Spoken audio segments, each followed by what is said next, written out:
A'udzubillahi minasyaitonirrajim. Bismillahirrahmanirrahim. Alhamdulillahirabbil alamin wa bihi nasta'in. Wassalatu wassalamu ala sayyidil mursalin wa ala alihi wa sahbihi ajma'in. Rabbi shrah li sadri wa yassir li amri wa hlul 'uqdatam min lisani yafqahu qawli. Assalamualaikum warahmatullahi wabarakatuh. Sahabat-sahabat yang dikasihi, alhamdulillah sekali lagi kita bertemu di ruang maya pada pagi ini dalam siri kuliah Riyadhus Salihin, anjuran Biro Dakwah Muslimah Masjid Batu 16 Sarawang dengan kerjasama Wanita Ikram Hulu Selangor. Ya, alhamdulillah, terima kasih kepada pihak penganjur. Syukur kerana Allah Subhanahu Wa Taala masih mengurniakan kesihatan kesihatan, kelapangan waktu untuk kita. InsyaAllah kita akan sambung pada pagi ini kuliah Riyadhus Salihin bab tawakal, ya, bab tawakal, yang mana ini merupakan siri ketiga dalam bab tawakal ini.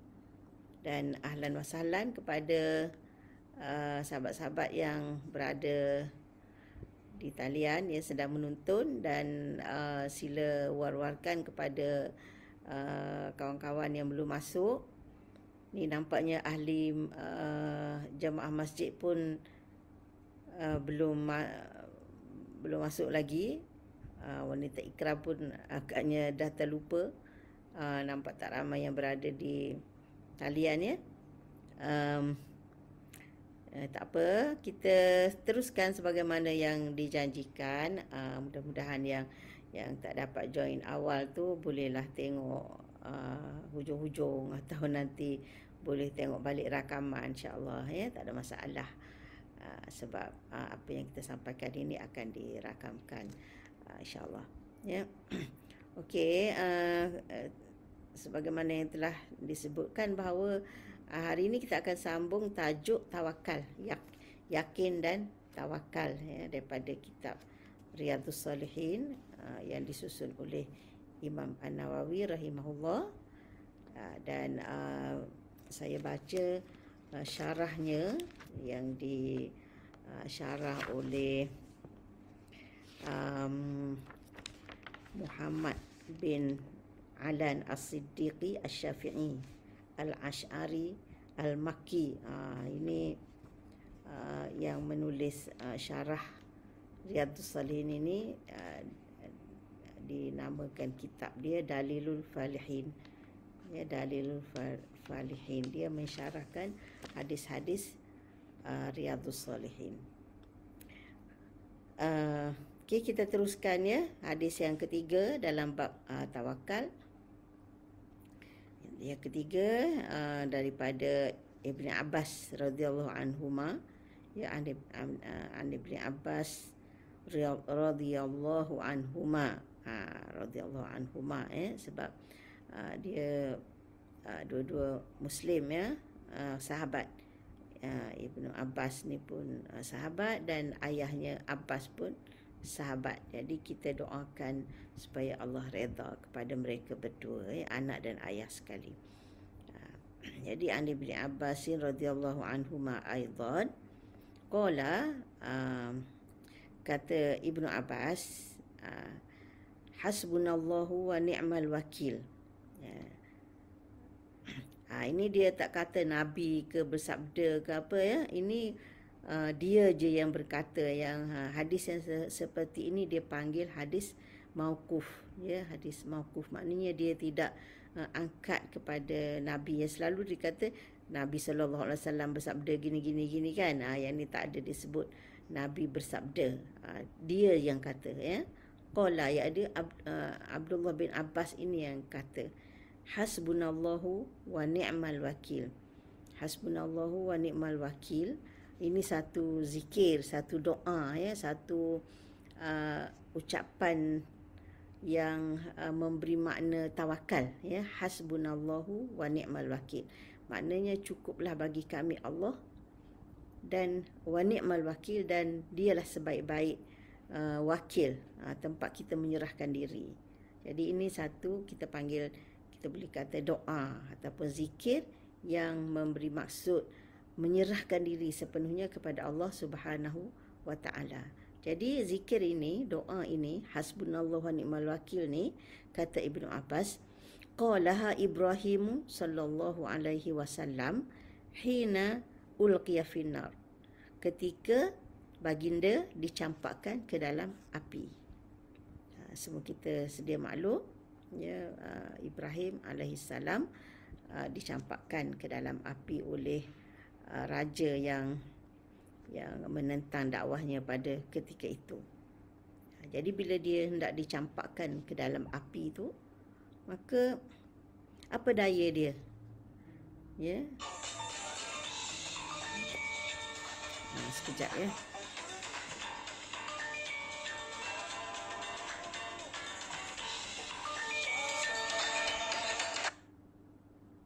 Ya. Assalamualaikum Ustazah. Waalaikumsalam. Sihat? Ya. Ni tengah mula ni. Dah balik tarawih. Oh, tengah mula. Tengah mula. Nak tanya sebab call tu tak dapat. Alright. Okey. Okey. Assalamualaikum. Okey. Waalaikumsalam.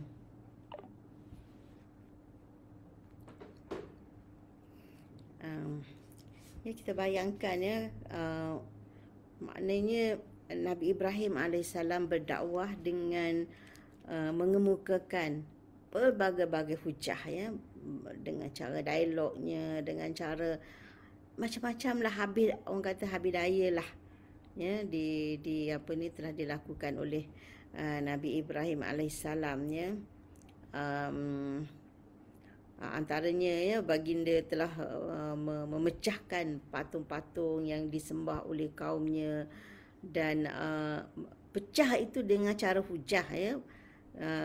Bila dia pecahkan patung kecil-kecil itu, maka dia letak alat kapak ke parang ke yang digunakan untuk memecah patung tu dekat disangkut pada patung yang paling besar. Jadi bila ditanya, Ibrahim, kamu ke yang buat semua ni, pecahkan patung-patung ni? Ibrahim kata, tanyalah tu, tanya yang kepala yang besar tu, yang ketua tu. Jadi mereka kata, dia mana boleh bercakap? Jadi di situ Nabi gunakan hujah. Kalau dia tak boleh bercakap, tak boleh nak jawab, dan tak boleh nak menghalang orang daripada memecahkan patung-patung di sekitarnya, jadi macam mana kamu sembah kamu? Takkah itu kerja bodoh? Dia gila kan? Jadi itu dia gunakan, itu dia bukan tunjukkan permusuhan, tapi dia nak menunjukkan tak logik menyembah patung yang tidak ada daya apa-apa. Mereka sendiri pun mengaku patung tu, berhala tu, tak boleh nak bercakap. Apalagi nak mempertahankan patung kecil-kecil yang telah dipecahkan tu. Jadi kalau dia tak ada upaya begitu, di mana logiknya kamu sembah dia? Itu cara hujah Nabi Ibrahim alaihissalam. Tapi mereka tak boleh juga nak terima, tak boleh juga nak terima. Kemudian dia berdialog dengan raja, dia mengatakan Allah itu mematikan dan menghidupkan. Qala rabbiyallazi yuhyi wa yumit. Allah yang menghidupkan dan matikan. Dia kata, konon dia boleh balas hujah tu, dia kata qala ana uhyi wa umit. Aku pun boleh nak hidupkan dan matikan. Dia pun tunjuklah, dia bawa dua orang hamba Allah, seorang dibunuh, seorang dibiarkan hidup. Dia nak tunjuk bukti, dia berkuasa ni. Yang orang yang dia nak bunuh mati, orang yang dia tak bunuh tak mati. Kemudian Ibrahim bawa hujah lagi, dia kata fa innallaha ya'ti bisyamsi minal masyriq fa'ti biha minal maghrib. Dia kata, okey, Allah telah mendatangkan, menerbitkan matahari daripada timur. Pada timur. Tiap-tiap hari kita tengok matahari muncul daripada timur. Jadi kalau kamu ada kuasa, fa'ti biha minal maghrib. Cuba kamu buat matahari itu dia muncul dari barat, bukan dari timur. Fabuhital ladzi kafar. Dia pun tercengang, terpinga-pinga, tak boleh jawab lah. Itu di luar kuasa dia, maknanya dia memang tidak ada kuasa ya untuk mentadbir alam ini. Tapi bukan bukan dia insaf. Kan bukan dia insaf. Tambah jadi dia tak ada apa? Tak ada hujah dah nak kemukakan. Jadi hujah dia yang terakhir, bunuh je lah Nabi Ibrahim ni. Jadi itu orang kata logik yang dipakai oleh penentang-penentang Islam ya. Mereka sebenarnya tidak tegak di atas hujah. Jadi bila mereka dah tak ada orang kata apa, tak ada helah dah nak lawan ya, tak boleh cari dah apa-apa alasan ya. Tak ada cara lain lah. Bunuh, penjara, usir, dera, macam-macam kan.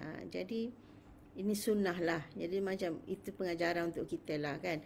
Jadi maksudnya selamanya kita mesti berpegang kepada hujah yang nyata. Jadi musuh memang tak ada hujah sebenarnya sebab mereka tidak ada kebenaran di sisi mereka. Jadi akhirnya mereka akan gunakan kekuasaan untuk menekan dan menghalang pendakwah. Jadi kita kena sabarlah kan. Jangan tunduk kepada tekanan tu. Jadi Nabi Ibrahim alaihissalam diceritakanlah, ada wallahu alam lah ni riwayat daripada Israiliyat, sejauh mana benar atau tidak wallahu alam, tapi kita boleh dengar kan. Sama ada kita nak percaya atau tak percaya itu bab lain lah ya. Jadi katanya dia mengerahkan rakyat jelata untuk mengumpulkan kayu api yang banyak ya untuk membakar Nabi Ibrahim alaihissalam. Bertimbun-timbun ya, sampai dikatakan bahawa macam rakyat jelata ni begitu semangatnya kumpul ni, patuh kepada kerahan raja tu, sampai kata kalau ada orang sakit ya, kalau ada orang sakit bernazar, dia kata kalau dia sembuh sakit nak hantar kayu api. Jadi seolah-olah menghantar kayu api tu jadi satu ibadah, tak ada syukur sebab sembuh sakit, sampai begitu sekali ya. Jadi sampai dah kayu api dah begitu besar, dah begitu tinggi bertimbunnya, jadi mulalah api dinyalakan. Jadi dia kata ada disebut dalam tafsir Al-Qurtubi, mereka menyediakan apa? Manjanik. Manjanik ni kalau kita tengok gambar dia macam bedil meriam tu kan, tembok jauh tu. Jadi dia letak, selalunya nak letak apa, peluru kan, nak tembak musuh dari jauh yang berselindung di sebalik benteng ke apa ke kan, tembak jarak jauh. Jadi sebab kayu api ni terlalu tinggi, jadi mereka nak campak Nabi Ibrahim pun, bayangkan nak angkat berapa orang, nak suruh masuk kat tengah-tengah api tu tak kuat. Jadi mereka letak Nabi Ibrahim ni atas, yang dipanggil manjanik tu, kat muncung dia tu, dia tembak Nabi Ibrahim. Jadi Nabi Ibrahim tu ganti peluru. Dia tembak Nabi Ibrahim pun melurulah masuk dalam api tu. Macam itulah rancangan dia. Ya. Jadi dikata bila dah api tu marak menyala dan mereka dah bersedia dah nak tembak Nabi Ibrahim, bukan nak tembak Nabi Ibrahim, nak letak Nabi Ibrahim kat muncung senapang tu, senapang ke bedil ke apa, saya pun tak reti nak sebut. Ya, kat muncung manjanik itu nak luncurkan Nabi Ibrahim tu. Jadi ketika itu disebut dalam tafsir Al-Qurtubi, gementar seluruh langit dan bumi dan segala apa yang ada di langit dan bumi. Semuanya menggigil kan. Masya Allah, tengok seorang hamba Allah yang tak berdosa, kecuali kesalahan dia ialah beriman kepada Allah Subhanahu Wa Taala. Jadi dia kata seluruh langit, bumi, para malaikat dan semua makhluk yang ada, kecuali manusia dan jin, dia kata macam bertempik dengan satu suara, bersatu, melahirkan rasa gentar, rasa gerun, rasa kasihan kepada Nabi Ibrahim alaihissalam ni. Jadi semuanya macam melaungkan satu suara. Dia kata apa-apa yang mereka kata, kan, seluruh makhluk ni, dia kata selain daripada jin dan manusia, seluruh makhluk ni, langit, bumi, malaikat, semua tumbuhan, haiwan, mereka meluahkan, ya, satu suara dengan gemetar. Rabbuna, dia kata, Tuhan kami. Ibrahim ni, dia kata, sekarang ni tidak ada seorang manusia pun yang menyembahmu kecuali dia. Jadi, kecuali dia. Jadi di kalangan manusia pada ketika itu seorang dia je sembah Tuhan, sembah Allah Subhanahu Wa Taala. Jadi makhluk-makhluk ni dia merayu kepada Allah Subhanahu Wa Taala. Dia kata, izinkanlah kami menolongnya. Izinkanlah kami menolongnya. Macam mana dia nak tolong makhluk ni semua ni? Kesian ni, bersatu ni nak tolong Nabi Ibrahim alaihissalam. Allah jawab apa? Faqala ta'ala. Faqala ta'ala, "Idza sta'ana bi syai'in minkum aw da'ahu falyansurhu faqad adzintu lahu fi zalik." Allah kata, sekiranya Nabi Ibrahim meminta tolong dengan sesuatu, seorang daripada kamu, sesuatu daripada kamu, atau dia meminta kepada salah satu daripada kamu semua ni, maka tolonglah. Aku izin. Maknanya kalau Nabi Ibrahim dia minta tolong langit ke, dia minta tolong bumi ke, minta tolong langit, ya wahai langit, hempapkanlah musuh Allah ni. Langit akan hempapkan badan dia ke atas musuh-musuh Allah, kan, umpamanya. Ataupun dia minta, wahai bumi, tolong tenggelamkan, kan, mereka ni. Ataupun wahai angin, tolong padamkan api yang tengah marak ni. Tak kiralah ke mana, kalaulah Nabi Ibrahim tu minta tolong dengan mana-mana makhluk Allah Subhanahu Wa Taala tu, Allah kata, kalau dia ada minta tolong dengan salah satu daripada kamu ni, tolonglah. Kan, kalau betul Nabi Ibrahim minta tolong angin, Allah izinkan angin tu tolong. Mari bertiup, sekali padam, kan. Ataupun bumi dia buka, masuk habis kayu api, dengan api-api tu terus padam. Boleh je. Ataupun langit turunkan hujan ke, apa-apa caralah, kan. Itu maksud dia. Jadi dia kata, falyansurhu, tolonglah. Faqad azintu lahu fi zalik, aku izinkan. Wa illam yad'u ghairi fa ana a'lamu bihi wa ana waliyuh. Tapi kalau dia tak minta pun dengan siapa-siapa selain pada aku, maka aku lebih tahu macam mana aku nak tolong dia. Ya, jadi Allahu Akbar, ya. Itu nak tunjuk, ya, betapa solidnya iman Nabi Ibrahim alaihissalam kepada Allah Subhanahu Wa Taala. Maksudnya kalau dia minta tolong makhluk-makhluk yang ada sekitar dia ni, Allah izinkan makhluk-makhluk tu tolong dia dengan apa cara. Tapi Allah kata, kalau dia tak minta tolong, maknanya dia minta tolong aku sahaja, jadi aku tahulah aku nak buat apa. Itu, ya.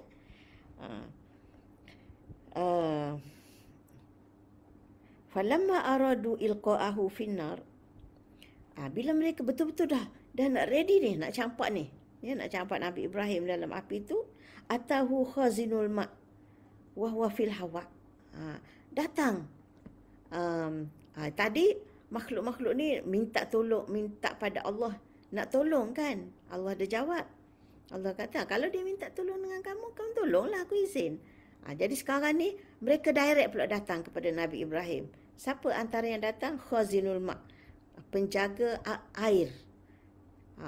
Maknanya yang duk jaga air kat langit tu, kan, duk jaga awan tu. Itulah air yang berhimpun dalam awan tu.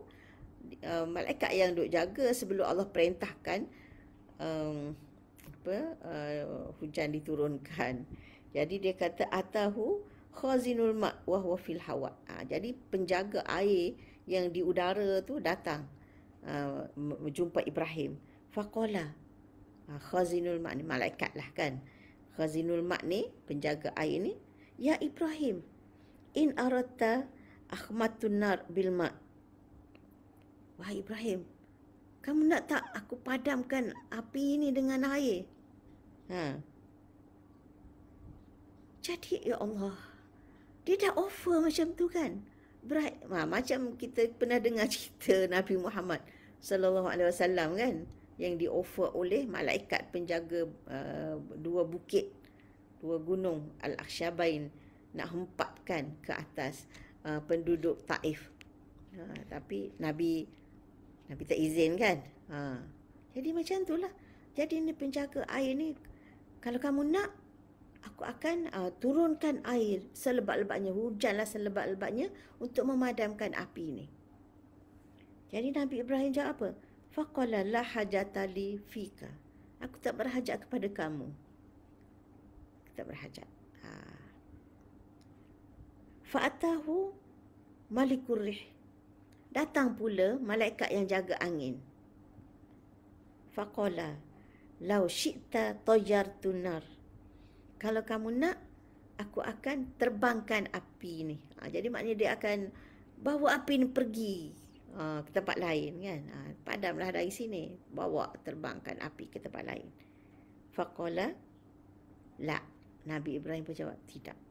Jadi dia tak nampak mana-mana makhluk yang boleh membantu menyelamatkan dia. Diserahkan diri kepada Allah Subhanahu Wa Taala. Sama ada Allah nak matikan dia dalam api itu, atau Allah nak hidupkan, Allah nak buat apa, dia pun tak tahu.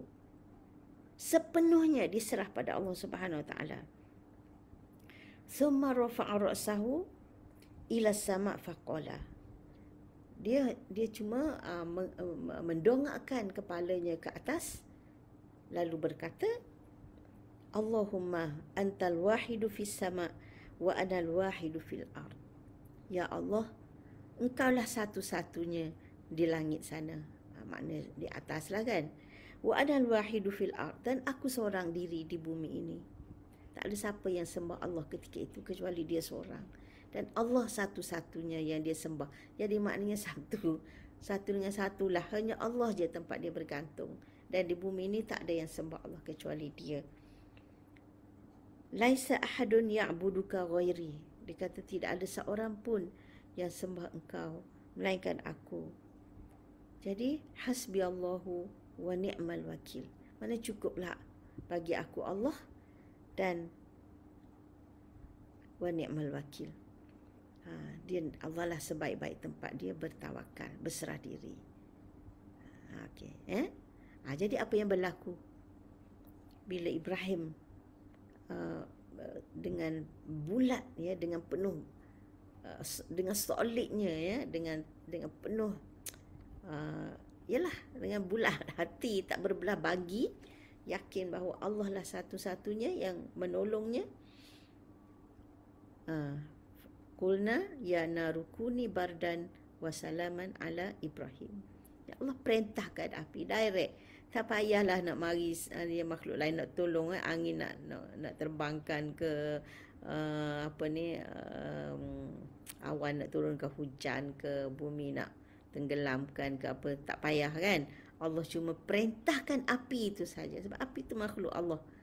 Ya, qulna, kami berkata, ya nar, wahai api, api yang tengah marak tu, tengah marak menyala-nyala tu, tak padam api tu, tak padam. Api tetap api yang marak menyala-nyala.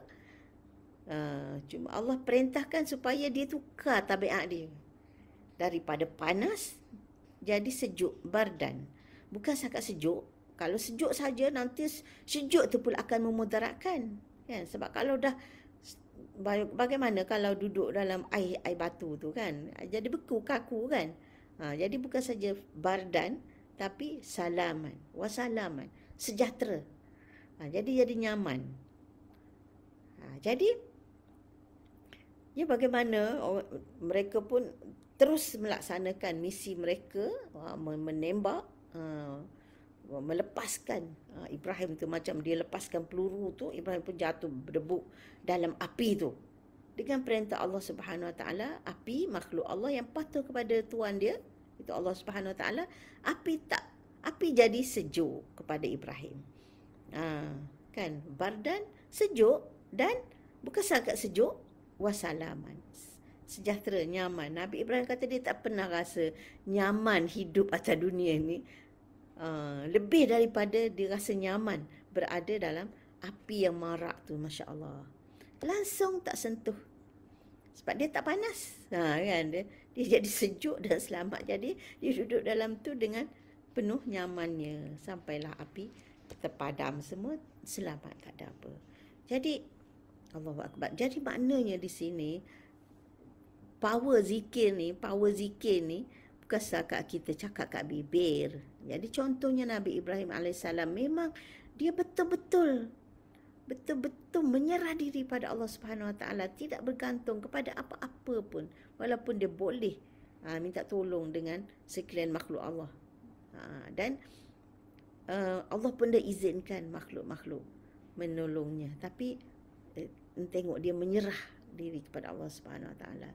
Jadi bolehkah kita nak amalkan zikir ni? Boleh kan, tapi kita pun kena yakin macam yakinnya Nabi Ibrahim itulah, bukan hanya sekadar penyendap bibir kan. Jadi mana kalau dalam keadaan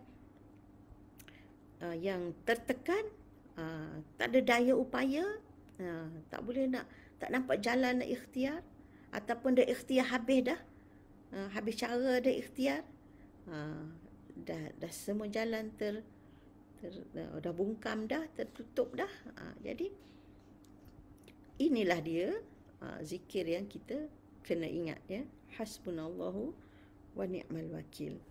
Ya, jadi okey, jadi itu yang diucap oleh Nabi Ibrahim alaihissalam, dan begitu juga Nabi Muhammad sallallahu alaihi wasallam. Ya, waqalaha, dan kata Ibnu Abbas waqalaha, dan diucapkan kalimah yang sama ni, hasbunallahu wa ni'mal wakil ni diucapkan oleh Muhammad sallallahu alaihi wasallam hina qalu, ketika manusia berkata kepada Nabi Muhammad, innan nasa qad jama'u lakum fakhshawhum fazadahum imana wa qalu hasbunallahu wa ni'mal wakil. Ya, Nabi Muhammad sallallahu alaihi wasallam juga pernah diancam, bukan api tapi angkatan tentera musyrikin. Ada seorang hamba Allah memberitahu Nabi Muhammad sallallahu alaihi wasallam, dia kata innan nasa qad jama'u lakum fakhshawhum. Dia orang ni dia bagi tahu kepada Nabi Muhammad sallallahu alaihi wasallam, sesungguhnya innan nasa, sesungguhnya manusia di sini merujuk kepada tentera Abu Sufyan, tentera musyrikin yang dipimpin oleh Abu Sufyan. Qad jama'u lakum, maknanya mereka telah mengumpulkan kekuatan untuk menyerang kamu, untuk menyerang kamu. Fakhshawhum, maka takutlah mereka. Awas, ya, awas, mereka sedang berkumpul untuk menyerang kamu. Itu lebih kurang. Jadi mereka warning kepada Nabi Muhammad sallallahu alaihi wasallam, fakhshawhum, takutlah mereka, gerunlah kepada mereka ni. Tapi apa reaksi Nabi Muhammad sallallahu alaihi wasallam bila diberi ancaman begitu? Fazadahum imana. Jadi orang mukmin, Nabi dan para sahabat radhiyallahu anhum, dengan ancaman itu bukan mereka gentar pun, tapi bertambah iman mereka kepada Allah Subhanahu wa taala, sambil berkata hasbunallahu wa ni'mal wakil. Sama dengan apa yang diucapkan oleh Nabi Ibrahim alaihissalam. Jadi dengan kata-kata itu, fanqalabu bi ni'mati minallah wa fadl, mereka pulang, ya, dengan nikmat daripada Allah Subhanahu wa taala dan kurnianya. Maknanya mereka terlepas daripada ancaman Quraisy yang dipimpin oleh Abu Sufyan tu. Jadi ada kisah yang diceritakan berkaitan dengan peperangan Hamra'ul Asad. Ini boleh rujuk dalam buku sirah, ya. Selepas peperangan Uhud, kita tahu, ya, berakhir dengan kekalahan tentera Islam. Jadi tentera musyrikin berpatah balik ke Mekah. Tapi sampai sekerat jalan, mereka rasa tak berbaloi. Ini tamak kan. Mereka dapat menewaskan tentera Islam, tapi mereka rasa mereka tak menang sepenuhnya. Kenapa mereka tak hancurkan terus tentera Islam tu? Kenapa mereka tinggalkan begitu saja? Mereka dah menyesal sekerat jalan. Nabi Muhammad SAW pula selepas balik daripada Uhud tu sampai ke Madinah, dia rasa tak sedar hati. Dia kata, tanda mereka ni akan berpatah balik ni. Kan? Berpatah balik. Jadi keesokannya Nabi kerah tentera Islam ni yang baru balik ni tak sempat nak rawat luka lagi ni. Nabi kerah untuk keluar. Nak halang kemarahan tentera Quraisy. Itu orang kata apa? Jangkaan dia. Tentera Quraisy ni akan berpatah balik. Jadi memang betul. Jadi Nabi bawa, dan Nabi tak benarkan orang lain yang tak bersama dalam peperangan Uhud ni untuk ikut serta. Masya Allah kan. Yang pergi tu semua tentera-tentera yang terlibat dalam peperangan Uhud yang dia masih luka tak. Yalah, baru semalam balik kan. Pagi ni nak berangkat, ya Allah. Kan? Luka macam mana. Allahu Akbar kan. Patuhnya, semangat, kental, Masya Allah. Ni kalau kita pagi ni program, petang nak sambung program lagi, aduh dah penat dah kan. Tak ada luka pun program. Kalau sekarang online je, duduk je atas kerusi dalam rumah kan. Pagi dah ikut program, petang nak ikut lagi, malam nak ikut lagi, dah rasa dah penat. Bayangkan sahabat ni, ya Allah, baru balik dari peperangan yang dengan luka-luka, dengan penat-penatnya, tak sempat nak rawat, apa lagi nak sembuh, nak rawat pun tak sempat. Berangkat pergi, astagfirullahalazim. Kan, Masya Allah, kan, taat kepada perintah Rasulullah SAW ya, pergi sampai ke Hamra'ul Asad tu. Di situlah Abu Sufyan dia dijumpa orang, dia suruh bagi tahu Muhammad dia akan serang balik. Tu Nabi kata hasbunallah wa ni'mal wakil. Jadi boleh baca sirah ni dan kisah ni dalam buku sirah ya. Cari ataupun Google Hamra'ul Asad insya-Allah. Tapi nak ceritanya tawakal yang sangat unggul, yang sangat tinggi, super kepada Allah Subhanahu Wa Taala. Jadi inilah yang kita nak tanam dalam diri kita ya, yakin dan tawakal pada Allah Subhanahu Wa Taala. Jadi tapi tawakal bukanlah kata duduk saja kan. Tengok Nabi Muhammad SAW, bila dia terasa mereka akan serang balik tu, dia kerah nak keluar. Bukanlah kata kita tengah penat ni, tak apalah, tunggu je lah kat Madinah ni, nanti Allah akan jaga ke. Tak kan. Keluar dalam keadaan penat-penat, membawa luka parah apa semua, itu kan. Jadi maknanya selagi mana ada daya untuk ikhtiar, kena ikhtiar. Tapi ikhtiar macam mana pun jangan putus harap dan tawakal kepada Allah Subhanahu Wa Taala ya. Dia kata Nabi Ibrahim tu kenapa tak ikhtiar?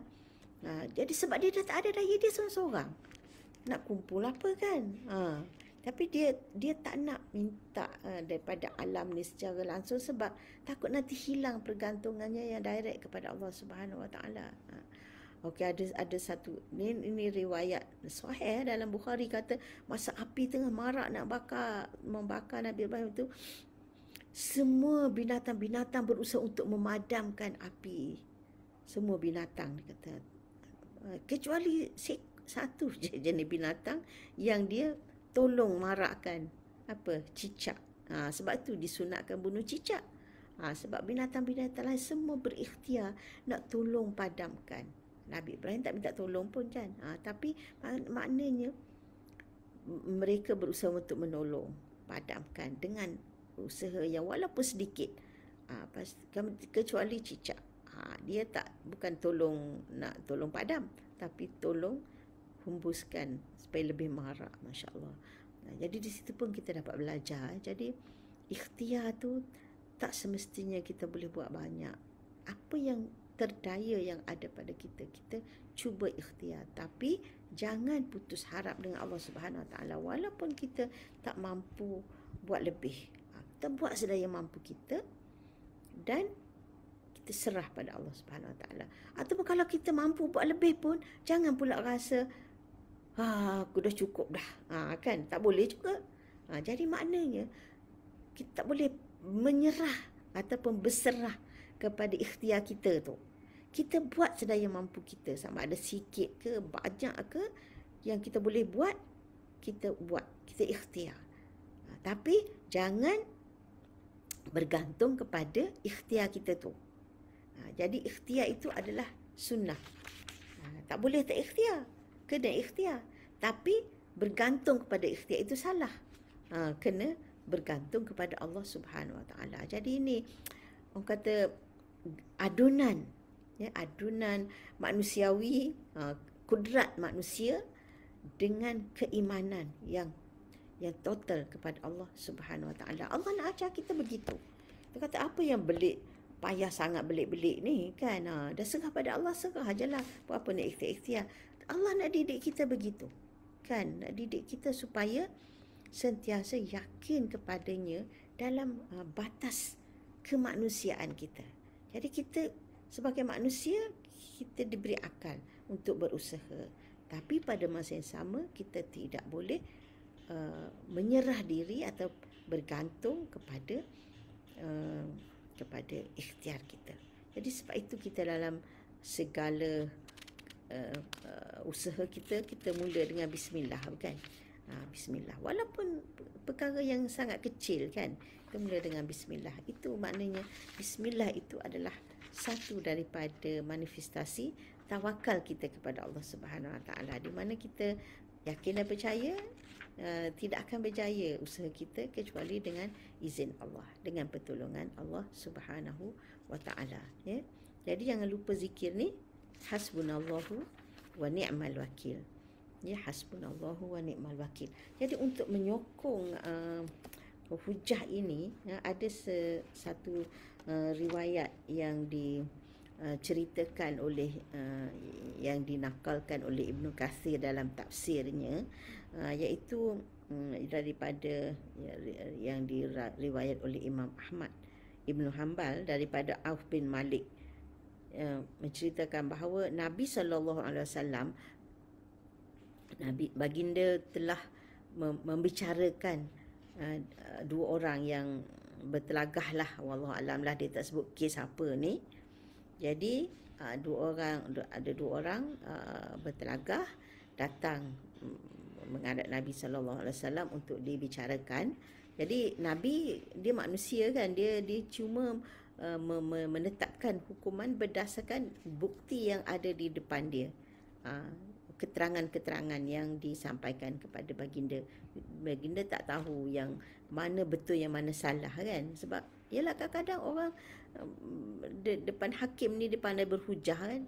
Jadi mana yang hakim dengar hujah yang lebih mantap, walaupun dengan bahasa berputar belit ke apa, tapi nampak hujahnya mantap.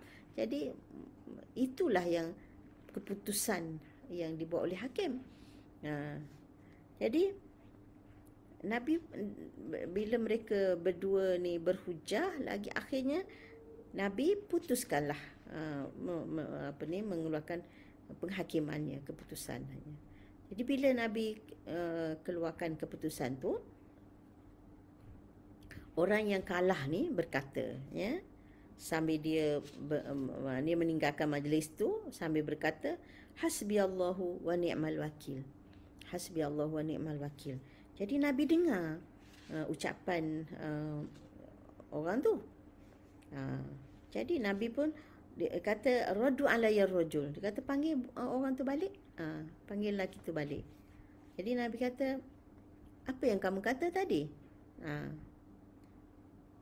Lelaki tu jawablah, hasbiyallahu wa ni'mal wakil. Okey, hasbiyallahu wa ni'mal wakil. Jadi Nabi SAW berkata, Allah, sesungguhnya Allah mencela kelemahan, tetapi engkau hendaklah bijak, menjadi orang yang bijak. Maksudnya di sini seolah-olah orang tu tak berhujah, tak gunakan akal untuk mengemukakan hujah dia sampai dia tewas dalam perbicaraan tu. Jadi Nabi kata Allah mencela kelemahan. Ambil sikap mengalah awal-awal lagi. Tak nak cari hujah, tak nak kemukakan keterangan. Jadi maksudnya kalau kita betul-betul benar, usahakanlah. Dia kata walakin alaika bil kais. Kamu kena jadi orang yang berbijak. Faham tak? Jadi janganlah nak serah. Kalau dah yakin kita benar, serah je pada Allah. Tak. Carilah bukti, kemukakan hujah-hujah. Sehingga dia kata faiza ghalabaka amrun, kalau kamu ditewaskan juga, maknanya kalau dah kamu kemukakan hujah, kemukakan bukti, kemukakan keterangan, kemudian kamu tewas, faqul hasbiyallah wa ni'mal wakil. Barulah kata hasbiyallah wa ni'mal wakil. Nampak tak tu? Jadi maknanya kita faham di sini, dalam perbicaraan itu, pihak yang ini, dia tak kemukakan bukti dan hujah dia. Dia cuma serah je pada Allah. Lepas dah keputusan dah keluar, dia pun pergi, tak apalah, dah kalah-kalah lah. Hasbi Allah wa ni'mal wakil. Tu Nabi tegur dia. Allah tak suka.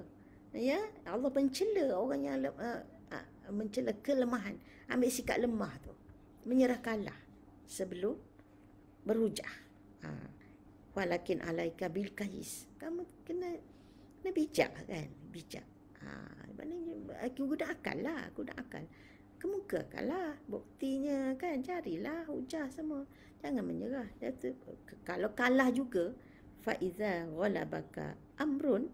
Kalau kamu dikalah, faqul hasbiyallahu wa ni'mal wakil. Barulah kata hasbiyallahu wa ni'mal wakil. Itu maksudnya.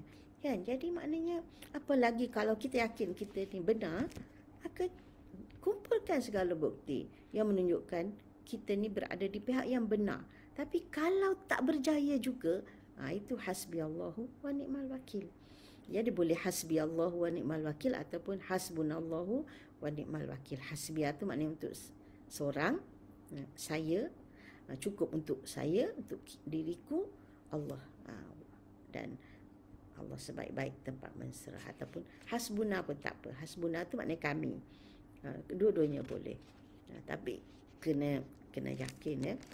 Tapi kalau boleh ke kalau kita kata saja-saja tak yakin, apa ni hati tu macam apa, teragak-agak je, ya ke betul, ya ke betul, ya ke salah, ya ke tidak kan. Tapi maknanya setidak-tidaknya kalau kita tak yakin, kita sebut je, setidak-tidaknya dapat pahala zikir lah. Tapi kalau boleh tak nak lah kan main-main dengan kalimah tu. Kita yakinkan diri kita bahawa insya-Allah Allah akan sentiasa menolong dengan cara yang dia tahu. Macam Nabi Ibrahim AS tu, siapa sangka kan dengan cara Allah perintahkan. Kalau Allah nak, Allah boleh je halang. Maknanya masa mereka kumpul kayu api tu, Allah boleh je arahkan hujan turun. Jadi sebelum dicucuk api tu kan, Allah perintahkan hujan turun, kayu api basah. Api tak menyala. Boleh tak? Boleh. Kan? Maknanya Allah tahu cara dia nak tolong. Ya, jadi dah basah semua kayu api, cucuk tak nyala. Boleh. Kan? Ataupun dah nyala sebelum Nabi Ibrahim dimasukkan ke dalam, sampai ke dalam api tu, Allah padamkan terus. Boleh juga Allah jadikan macam tu. Atau macam manalah. Ataupun Allah tak izin mereka nak campak Nabi Ibrahim tu, nak angkat tak boleh. Nabi Ibrahim tegak je ke atas tanah tu kan. Kena cuba, tak pergi juga kat situ. Boleh juga caranya. Jadi Allah ada caranya. Tapi mungkin kalau tak nampak lah kan kebesaran Allah. Tapi lebih jelas, masuk dalam api yang tengah marak tapi tak terbakar, Masya Allah kan. Jadi maksudnya Allah Subhanahu Wa Taala ada cara dia nak tolong kita. Yang penting kita kena sentiasa yakin. Yakin kepada Allah. Itulah yakin dan tawakal tu. Tapi pada masa yang sama, jangan tak guna akal. Alaika bil kayis, Nabi kata. Guna akal. Jadi orang yang bijak.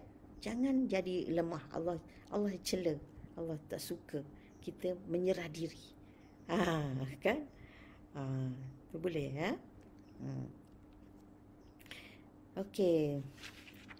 Ah, satu lagi hadis yang keempat. Hadis yang keempat.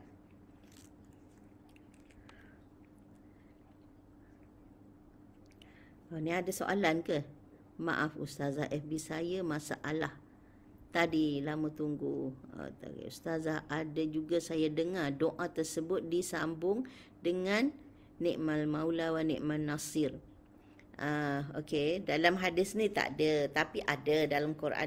Ni'mal Maula wa Ni'mal Nasir tu pun sebahagian daripada ayat Quran juga. Cuma dalam ayat ini tak ada ungkapan itu, tak ada masalah dan sambung. Ya, sebab Ni'mal Maula wa Ni'mal Nasir pun ada dalam Al-Quran di tempat lain, ya, di tempat lain. Kita nak sambung tak ada masalah. Okey. Okey, dalam riwayat ini tak sebut yang tu. Gitu ya. Jadi maknanya bukan salah lah kalau nak sambung tu. Okey. Hadis yang keempat. Daripada Abi Hurairah radhiyallahu anhu, anin Nabi sallallahu alaihi wasallam qala, yadkhulul jannata aqwamun afidatuhum mithlu afidatit thair. Jadi daripada Abu Hurairah radhiyallahu anhu, daripada Nabi sallallahu alaihi wasallam qala, ini dipanggil hadis marfu', ya, tadi mauquf. Sebab Ibnu Abbas tak kata Nabi yang bersabda, dia menceritakan daripada dirinya, ya. Itu dipanggil hadis mauquf. Jadi yang ni hadis marfu' ni macam ni. Daripada Abu Hurairah radhiyallahu anhu, daripada Nabi sallallahu alaihi wasallam qala, Nabi bersabda. Ini dipanggil marfu'. Yadkhulul jannata aqwamun, akan masuk syurga beberapa kaum, afidatuhum mithlu afidatit thair, hati mereka seperti hati burung. Macam mana seperti hati burung tu, ya? Jadi hadis ni riwayat Muslim. Jadi apa makna seperti hati burung? Iaitu mutawakkilun, iaitu seperti burung, iaitu bertawakal. Burung ni bertawakal. Kenapa dibandingkan dengan hati burung, ya? Kenapa dibandingkan dengan hati burung?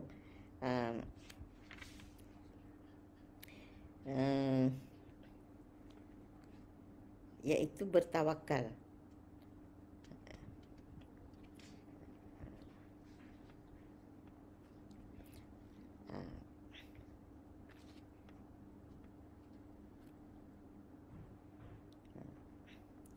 Jadi macam mana burung ni?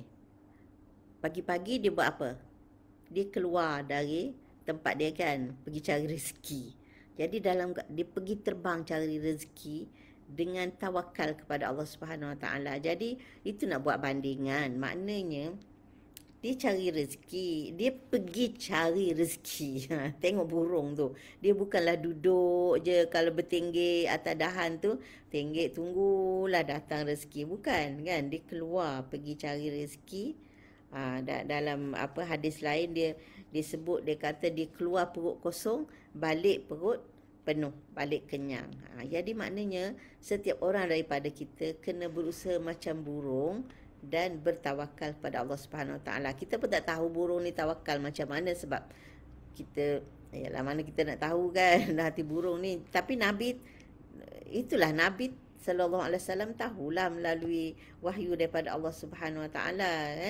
Jadi wallahu alam macam mana nak bandingkan alam burung ni dengan alam kita. Saya pun tak retilah nak ulas panjang, tapi memang Nabi sebut hati mereka seperti hati burung. Tapi yang kita nampak zahirnya, burung ini mereka pagi-pagi keluar mencari rezeki. Maknanya membayangkan burung-burung ini berusaha untuk mencari rezeki dalam keadaan bertawakal pada Allah Subhanahu Wa Taala. Jadi kalau kita memiliki hati seperti itu, insya-Allah akan masuk syurga. Sebab apa? Sebab yakin bahawa apa yang akan kita perolehi itu adalah rezeki daripada Allah Subhanahu Wa Taala.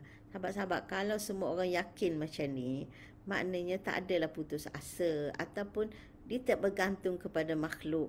Dia akan terutamanya, ya, bila berdepan dengan ujian dan dugaan, pilihan antara nak cakap betul ke nak cakap salah. Kan? Jadi kalau dia tak tawakal pada Allah dan dia lupa rezeki tu daripada Allah, dia nampak rezeki tu daripada bos dia, jadi dia akan cari helah lah.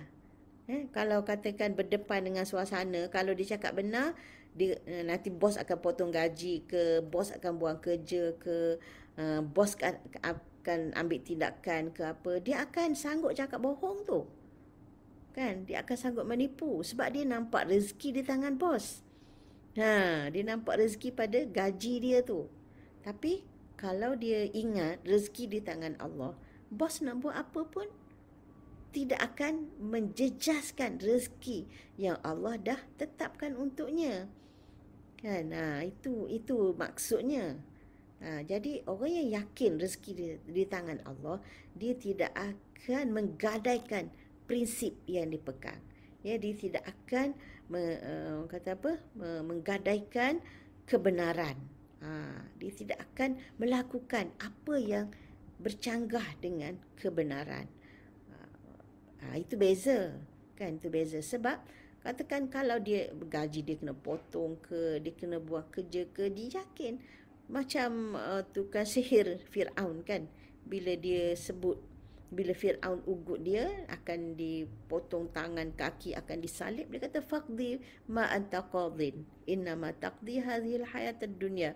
Kamu laksanakanlah apa yang kamu nak buat tu. Kamu cuma boleh buat apa yang setakat dunia ni je kalau kamu mampu buat pun. Kan? Itu penting iman, yakin dan tawakal ni. Dia melahirkan sifat yang berani berdepan dengan sebarang cabaran sebab yakin bahawa ketentuan hanya datang daripada Allah Subhanahu Wa Taala. Sama ada rezeki kita, ajal kita, apa saja tidak akan berlaku tanpa izin Allah Subhanahu Wa Taala. Masya-Allah, kan? Jadi inilah pentingnya untuk kita selalu ingat memperingati antara satu sama lain, ya, insya-Allah.